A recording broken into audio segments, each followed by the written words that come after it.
నిన్న ఆరుగురిని బలి తీసుకున్న ఘోర ప్రమాద ఘటన మరిచిపోకముందే ఔటర్ రింగ్ రోడ్డుపై మరో ప్రమాదం జరిగింది. తుక్కుగూడ దగ్గర కారు బోల్తా పడ్డ ఘటనలో నలుగురికి తీవ్ర గాయాలయ్యాయి. కారు టైర్ పంచర్ కావడంతో ప్రమాదం జరిగినట్లు తెలుస్తోంది.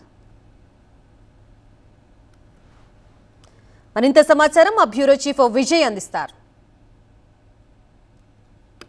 నిన్న జరిగిన రోడ్డు ప్రమాదంలో ఒక కుటుంబం మొత్తం కూడా ఔటర్ రింగ్ రోడ్ మీద బలవడం, రోడ్ యాక్సిడెంట్కి బలవడంతో మరొకసారి ఓఆర్ఆర్కి సంబంధించినటువంటి చర్చ విపరీతంగా నడుస్తుంది. అసలు ఔటర్ రింగ్ రోడ్కి సంబంధించి దాదాపుగా నిన్న జరిగిన యాక్సిడెంట్లో ప్రధానమైన లోపం ఏదైతే వ్యాగనార్ కారు ఉందో ఆ కారు బలంగా ఇక్కడ ఆగి ఉన్నటువంటి లారీని ఢీకొనడం అనేది దానికి కారణం.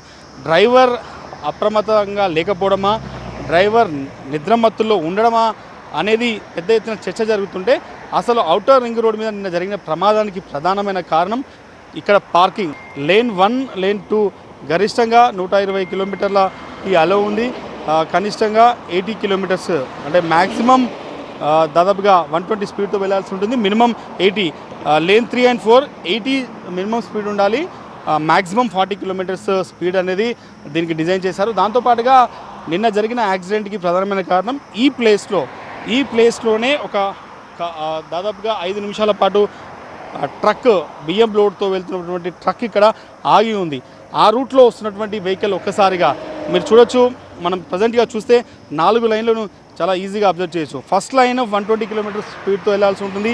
సెకండ్ లైన్లో 120 స్పీడ్ అలా ఉంది. థర్డ్ అండ్ ఫోర్త్ మీద మాత్రం 80 కిలోమీటర్స్ వరకు వెళ్ళొచ్చు.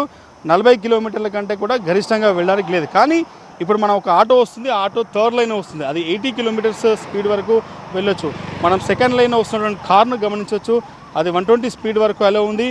ఆ 120 స్పీడ్తో వస్తున్నటువంటి వెహికల్స్ ఏవైతే ఉంటాయో ఫస్ట్ లైన్ సెకండ్ లైన్ మీద వెళ్ళాల్సి ఉంటుంది. థర్డ్ అండ్ ఫోర్త్ మాత్రం 80 కిలోమీటర్స్ స్పీడ్ మాత్రమే అలా ఉంది. 40 కిలోమీటర్స్ స్పీడ్ కంటే తక్కువ మాత్రం ఓఆర్ఆర్ మీద అలో చేయరు. కానీ నిన్న జరిగిన ప్రమాదంలో ఫోర్త్ లైన్లో 120 స్పీడ్ కంటే ఎక్కువగా, ఎందుకంటే ఫోర్త్ లైన్లో ఉందే కేవలం 80 కిలోమీటర్స్ స్పీడ్తో రావాలి. కానీ నిన్న వచ్చిన వ్యాగనార్ వెహికల్ దాదాపుగా శివ ఫ్యామిలీతో వస్తున్నటువంటి సమయంలో 155 స్పీడ్తో వ్యాగనార్ కార్ వచ్చి బలంగా ఢీకొనడంతోనే ఈ ప్రమాదం ఎంత పెద్ద జరిగింది.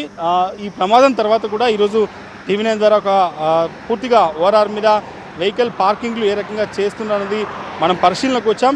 ఒకసారి ఔటర్ రింగ్ రోడ్ మీద అసలు ఏ రకంగా వెహికల్స్ ఇంకా పార్క్ చేసి ఉంటున్నాయా లేదా, పార్కింగ్కి సంబంధించి ఎన్నిసార్లు చెప్పినా కూడా ఈరోజు శంషాబాద్ రూరల్ పోలీసులు కూడా కేసు కూడా నమోదు చేశారు. రాంగ్ పార్కింగ్ చేసి ఈ ప్రమాదానికి కారణమైన వ్యక్తి డ్రైవర్ను కూడా అదుపులోకి తీసుకొని ఆయనపైన కేసు కూడా నమోదు చేశారు. కానీ ఓవరాల్ రూల్స్ చెప్తున్నాయి, ఎట్టి పరిస్థితుల్లో ఫోర్త్ లైన్లో ఈ చివరిలో ఎక్కడ కూడా ఎవరు కూడా వెహికల్ పార్క్ చేయొద్దు. పార్క్ చేస్తే దాని చుట్టూ బ్యారికేడింగ్ కానీ లేకపోతే ఏవైతే ఓఆర్ఆర్ టోల్ వాళ్ళకి ఇమీడియట్గా చెప్పాల్సి ఉంటుంది. మనం ఇక్కడ యాక్సిడెంట్ జరిగినటువంటి స్పాట్కి దాదాపుగా ఒక 100 మీటర్స్ దూరంలో చూడొచ్చు.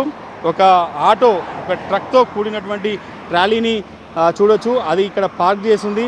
సో ఫోర్త్ లైన్లో పార్కింగ్ చేయొద్దు అన్న నిబంధన ఉన్నప్పటికీ కూడా పార్కింగ్ చేస్తున్నారు. దాని చుట్టే ఆనుకొని వెహికల్స్ వస్తున్నాయి. అతివేగంతో వస్తున్నటువంటి స్పీడ్ వెహికల్స్ కంట్రోల్ చేయడం ఒకవేళ కష్టమైతే మాత్రం ఇమీడియట్గా ఆ ట్రక్ను ఢీకునే ఛాన్స్ ఉంటుంది. యాక్సిడెంట్ జరిగినటువంటి స్పాట్కి 100 మీటర్ల దూరంలో ప్రస్తుతం ఒక వెహికల్ పార్క్ ఉన్నటువంటి దృశ్యాలు కూడా చూస్తున్నాం. కాబట్టి ఔటర్ రింగ్ రోడ్ పైన ప్రమాదాలు తగ్గాలంటే ఖచ్చితంగా ఈ నిబంధన పాటించాలి.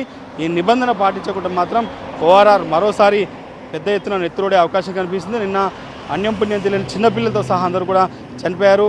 ప్రాణాలతో బయటపడ్డ కావ్య ప్రస్తుతం ఆమె ఇంకా కొంత కోలుకుంది. ప్రస్తుతం డాక్టర్లు చికిత్స అందిస్తున్నారు. ఓఆర్ఆర్ పైన పెద్ద ఎత్తున పోలీసులు కూడా, ట్రాఫిక్ పోలీసులు కూడా సైన్ బోర్డ్స్ పెట్టి అన్ని రకాలుగా అలర్ట్ చేస్తున్నప్పటికీ కూడా రాంగ్ పార్కింగ్ వల్ల వందలాది ప్రాణాలు పోతున్నాయనే విషయం మాత్రం ఇక్కడ స్పష్టంగా అర్థమవుతుంది.